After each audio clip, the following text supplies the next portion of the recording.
To understand my book better, I reread paragraphs and I followed a 1,000 Acres guide after each chapter to fulfill my understanding of the book.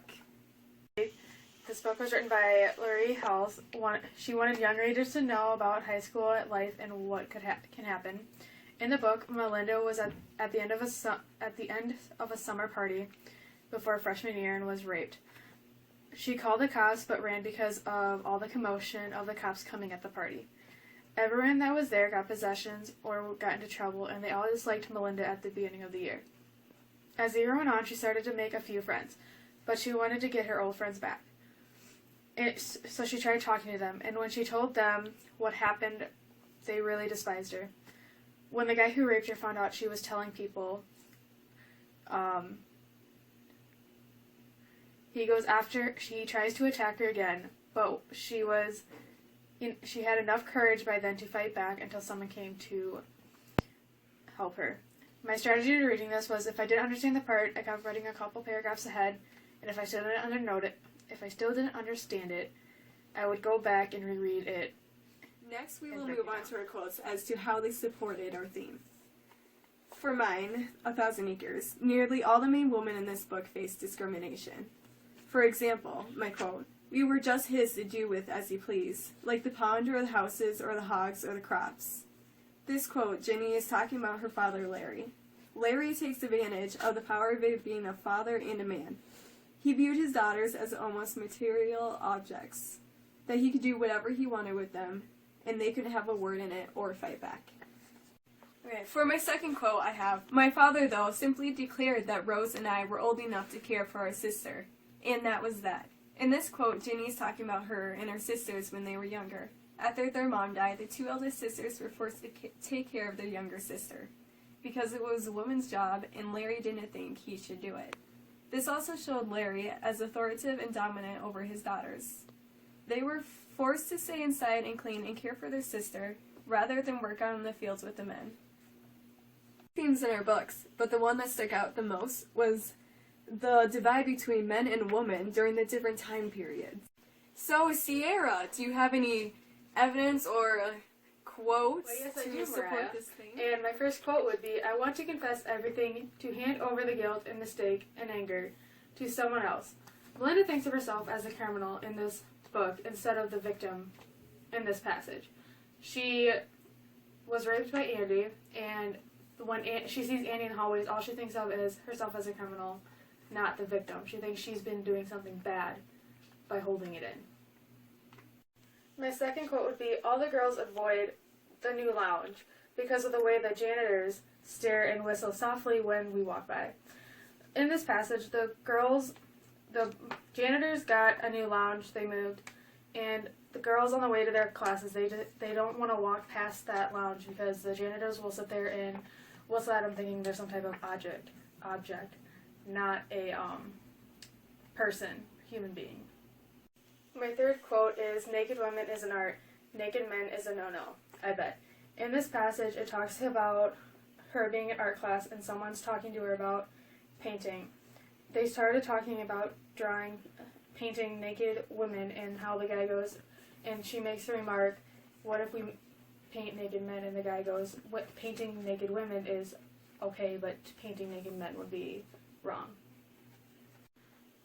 Our group definition of classic is impactful, original, reference a lot in history, and it withstands the test of time.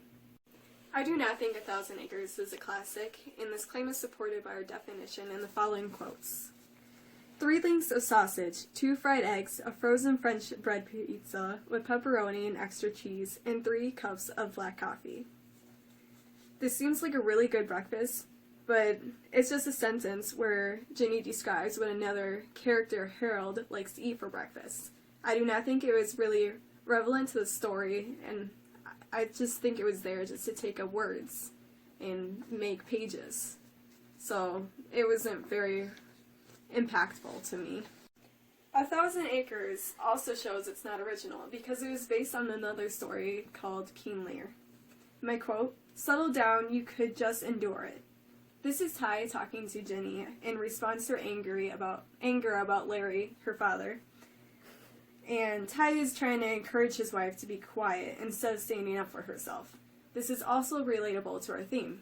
And it's also relatable to the story of King Lear because it shows how women are suppressed in society. Okay, my third quote. We bent down and he did the couch about a foot away from the wall. Rose got the Electrolux out of the hall closet and plugged it in. Again, it seems like the author just needs more pages in her book, and I don't think that sentence really needs to be there. So again, it's not very impactful to me. So Sierra, do you have any evidence or quotes I think this to is also support a good this book thing? because it gives the reader a good message of what can happen with a person being raped. A lot of people don't know what it's like being raped, and I think this book gives a good idea of what happens when someone's raped and they have to live with it every day of their lives. My second one is I'm trying to remember how we got on the ground and where the moon went, and wham, shirt up, shorts down, and the ground smells like wet and dark, and no, I'm really here. I'm definitely back at Rachel's, crimping my hair and gluing on fake nails. And he smells like beer and mean, and he hurts me. And he gets up and zips his jeans and smiles. This is impactful because it describes how she remembers the scene that night. She never really described the scene until she was riding her bike one night and stumbled across where it happened, and she just started getting really bad flashbacks of it. It's impactful because no one really knows like what that person ever takes out of what that happens, and I think it's impactful because it shows how she remembers it and how some people can take on remembering it and some people don't. My third one is when people don't express themselves, they die on one piece at a time. This impacts me because it shows how if we hold something in, it eats us up alive. Like if, for example, if you know something about your friend that people have been talking about and you want to tell them so they know, but you know if you say it they're going to get hurt, so you don't do it, but it ends up hurting you, and if your friend finds out that you knew it ends up hurting them. Another reason I thought the book was not appropriate for some audiences because it talks about the sexual abuse between daughter and father. And lastly, in the end of the story, it describes how Jenny broke away from everyone and became her own woman, which is amazing. But she did this and nothing good came out of it. She was almost just as depressed as she was after she broke away as she was before. For this reason, I thought the ending of the story did not leave the reader with a good message, and it also did not leave a good impact on me. And for our next section, should our novels be taught in school? I do not think my book, 1,000 Acres, should be taught in school, because there was long descriptions of things that weren't important to the story, as I said in my last section, and there's short descriptions of important events, such as a short description of when the main character's sister's husband died, when the main character's dad got into an accident, and when the main character's dad died. But it explains in great detail about the main character cleaning the house and the basics of organic farming. For this reason, I thought the characters were not very developed and the story felt flat, despite all the drama. Although in my opinion the story was lacking details, I thought the story used good foreshadowing and symbolism. I think my book should be taught in school because, for one, it should be taught in school because people need to know how people can go through when they are sexually abused. In the book, it doesn't really, she never really talks to people about it. She's very silent and she doesn't want to speak. After she finally got enough courage to finally talk about it, she was hurt by that person and attacked. I think it should be taught because people need to learn that some people are hiding in their own secrets of what has gone on in their own life. Also, I think it should be because people should be able to talk about if they were sexually assaulted with someone they can trust without being in fear of that person coming back at them.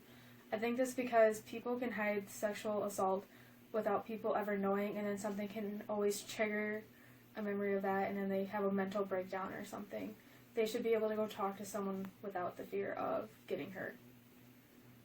I think this is also a good book because it gives the reader a good message of what can happen with a person being raped.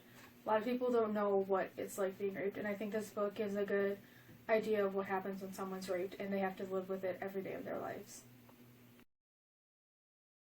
Deal with this pain anymore, so she wants to get rid of it.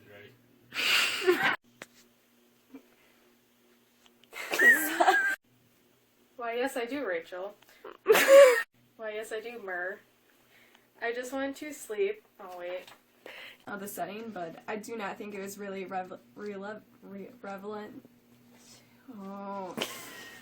My first quote is, nearly all the main women in this book. Oh, I wasn't reading my quotes. We'll move on to our quotes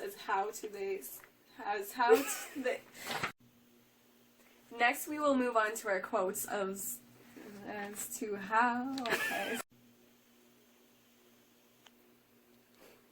I have to think. I'm thinking right now.